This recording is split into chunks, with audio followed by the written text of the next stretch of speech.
So obviously one change, well, two changes really, with Alex Newsom coming in for Israel, and then Will Miller coming in for Jed Holloway.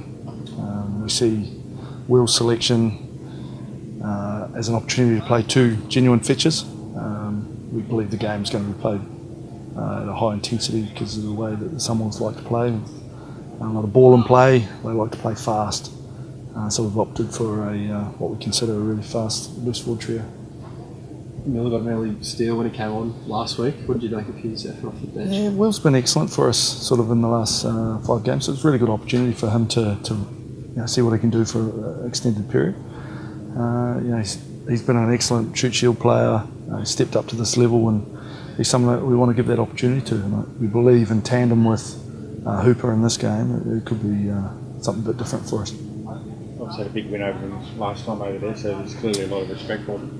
Yeah, absolutely. I think if you look at the Sunwolves game against the Lions, and all the games have been very competitive. We're very wary of what they're capable of. Got some excellent threats out wide, scored some outstanding tries, and so we know what we're in for, and we've been preparing that way. You know, Hooper's going to have a big year, and you've spoken earlier about trying to manage his workload. How much would you like to see from Will in this game to possibly, give Hooper a break at some stage as well, and him take the 7 games? I think it's a luxury the coach would like to have. Part of our trip to the north is making sure we continue our momentum. Something we spoke about as a team. Getting away victories in this competition are crucial, and so we want to make sure we go up there and we perform. Newsom's selection an easy one? I thought Alex came on and performed really well. I don't think he expected to be on within 4 minutes, but he did extremely well. And again, it's someone who's been given an opportunity to see if he can really nail down that spot before Israel's fit again. How have you seen him kind of develop this season? I've been really pleased with his progress. I think Alex had a lot of minutes last year for the Force. He's come through. He's got an outstanding attitude and his approach to preparation, being a professional footballer. And so, I'm really, really excited for him that he gets an opportunity to see what he can do for an extended period. It's conference, David. What's the rivalry like? Conference is too.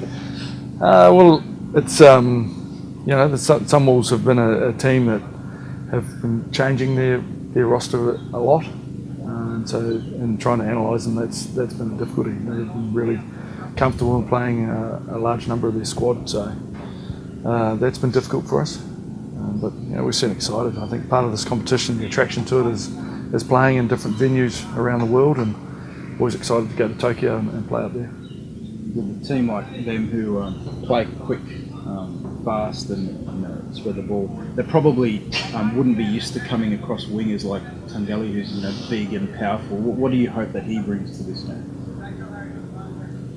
Part of me says more than 40 minutes would be nice. I think the longer we can keep him out there, the more destructive he could be. Certainly finished very well for us in the last 2 games. Something different that brings to our back three.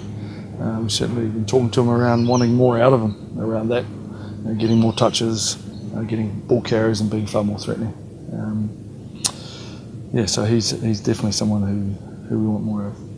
How do you go about doing that? Like, is it fitness? Is it just desire? How can you transform a guy like that who's, as Corey suggested, a big bit of meat playing, 7 minutes? I think part of his transformation is in losing that weight and keeping on top of that. It's been well documented. He was 136 last year and too heavy. Can't move. Whereas at 124, he's scoring the tries that he is scoring and looking far more threatening. So part of the equation for him is his physical conditioning and getting and learning to playing more minutes. And Cam Clark, has he come back from injury? Has he just sort of been on the periphery? No, Cam's been on the periphery and he's been waiting for an opportunity like this. He's been fit for the last 4 games, but with the way the backs have been performing, it's been very difficult for him to find a way in. And that coming from a guy who played the majority of the games for us last year, so I'm pleased that he can get a sniff back on the bench. Alex was saying that he still didn't feel like, it's been discussed that the guys still didn't think they played their best football against the Brumbies. I mean, how pleasing is that we can grind out a pretty tough win down there against Yeah, absolutely. We talked about how we were pleased about the outcome of that game. we were disappointed in our effort and our performance. We felt that we weren't at our best, and so this game looms for us as getting a few of those things that we were disappointed right. And so I'm certainly looking for a bounce on that. I guess all the fitness work that you did in the pre-season really sets you up for a game like this, where it's going to be super fast. It's going to test us, absolutely. I think the mobility of the Sunwolves is something that's been different for us. I think they play a different style that we haven't really come up against, probably likely to the Jags, if anyone. Lots of ball movement, lots of offloads. A three-man coaching team from New Zealand with experience from the Highlanders. We're looking at it as if we're playing the sixth Kiwi team.